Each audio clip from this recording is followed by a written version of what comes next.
Convidado.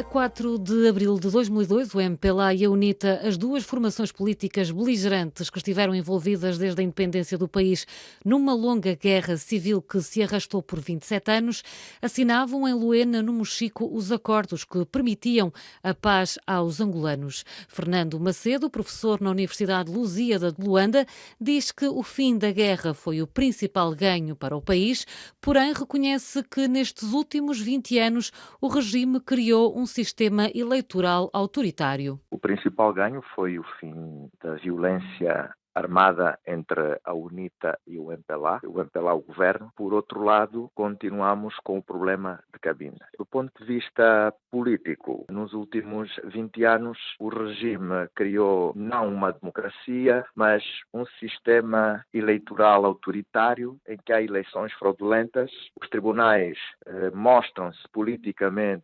dependentes do poder político. Por outro lado, do ponto de vista econômico, o regime não conseguiu. Aqui a Constituição da República de Angola define a paz como tendo como base o primado do direito e da lei. Ora bem, este regime é um regime que não respeita nem a Constituição nem a lei. E falar da paz social é difícil, é complicado, porque nós vivemos numa situação de opressão política. Este regime desrespeita as liberdades. Uma paz frágil? Eu diria uma paz baseada na opressão do povo, que não pode expressar-se de forma regular, porque, por exemplo, as reuniões e manifestações, os cidadãos só conseguem realizar as reuniões e manifestações que são permitidas pelo regime. O regime é que nos deixa realizar reuniões e manifestações quando entende que não são manifestações que vão pôr em causa a sua manutenção. Tudo o resto é para inglês ver. A paz tem sido usada como uma arma de arremesso? Sim, esta é a opinião de muitas pessoas aqui no nosso país. A paz é usada inclusivamente como publicidade nas eleições. Por exemplo, houve umas eleições, eu já não me lembro se foi em 2012 ou 2008, que o slogan da própria Comissão Nacional Eleitoral é "Vota na paz, vota na democracia". Ora bem, uma Comissão Nacional Eleitoral independente não deve promover nenhum slogan, tem que ser imparcial até nesse plano. A paz aqui é, de facto, um instrumento de dominação ou de domínio do povo. Estes últimos anos trouxeram uma Constituição efetiva para Angola. Que benefícios é que trouxe a materialização desta Constituição? A nossa Constituição é uma Constituição que foi feita à medida dos desígnios de poder do presidente José Eduardo dos Santos. O presidente João Lourenço promoveu uma revisão da Constituição, mas foi para mexer naquilo que lhe interessava. Quando, no ano passado, se promoveu a revisão da Constituição, vários setores da sociedade civil e a oposição político-partidária manifestaram-se exatamente contra a redução da revisão aos interesses do Partido-Estado. E a nossa Constituição, mesmo naquela parte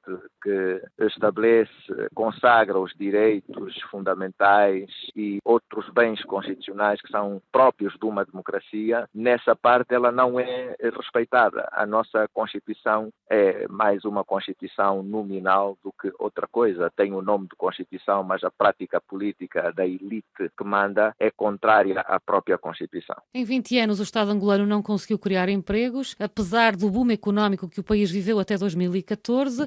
O que é que falhou? O que falhou é, de facto, um regime que fosse capaz de implantar a democracia, e falhou também a responsabilização política. O MPLA, um partido-Estado, um partido autoritário, assenhorou-se do poder por via da farsa das eleições, teve, de facto, centenas de milhões de dólares e desbaratou esse dinheiro todo e implantou aqui um regime opressivo que se mantém exatamente por causa da opressão dos cidadãos. Mais do que isso, este regime não é competente, que mesmo tendo tido várias maiorias qualificadas no Parlamento, que lhe permitiram fazer as leis que quis, que lhe permitiram aprovar todos os orçamentos e todos os projetos que tinha no seu plano de desenvolvimento, e mais os 500 mil milhões de dólares, não foi capaz de promover serviços de saúde com qualidade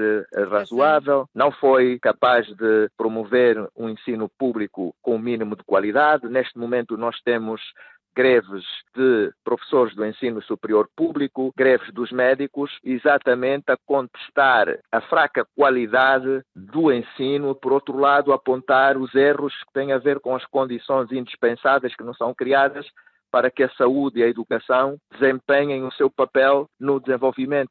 Estes 20 anos de paz foram também marcados pelo processo mediático dos 17 ativistas acusados de golpe de Estado em 2015. Que avaliação faz da liberdade de expressão, da liberdade de imprensa no país? Que pode-se falar, mas falar, criticar o regime tem um preço. É-se ostracizado e perseguido. Por exemplo, neste momento, o regime está outra vez numa lógica de perseguição de jovens ativistas sob acusação de que estão a incitar a violência, a rebelião. Por que é que Angola ainda não conseguiu realizar eleições autárquicas? Porque o MPLA, primeiro o presidente José Eduardo Santos e agora o presidente João Lourenço, não querem, pura e simplesmente, esta é a razão. Não querem as eleições autárquicas, não querem a democracia local, por uma simples razão. Muito provavelmente será mais difícil orquestrar fraudes a nível local do que a nível nacional. E também sabe-se que há partidos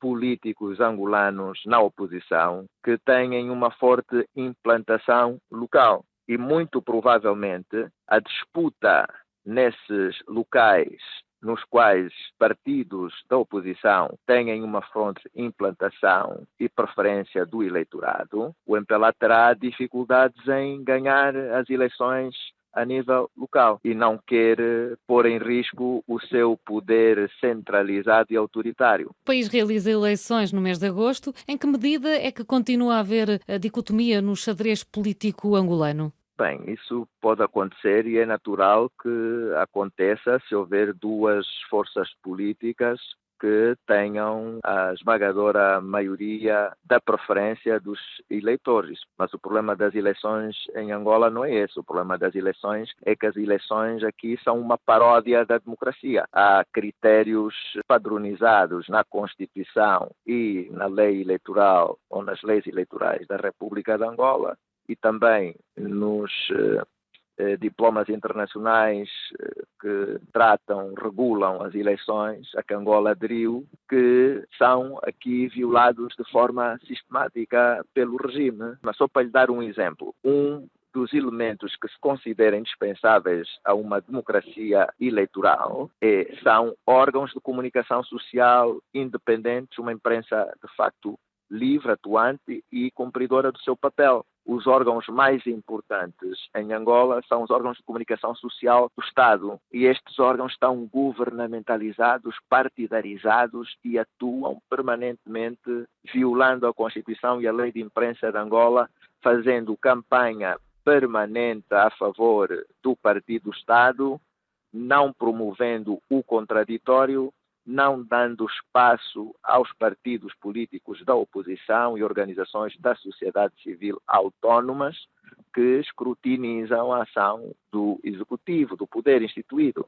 E isto, à partida, é um vício muito grande que tem influência nos resultados eleitorais. O líder da UNITA, Alberto Costa Júnior, pode mudar o cenário político em Angola? Uma das características da democracia é a alternância no poder. A ver, vamos, qual será, de facto, o figurino de eleições que nós vamos ter. Se vamos ter umas eleições, mais uma vez, fraudulentas, ou se vamos ter eleições não fraudulentas. As palavras de Fernando Macedo, professor na Universidade Lusíada, em Luanda, ele que foi o nosso convidado esta segunda-feira.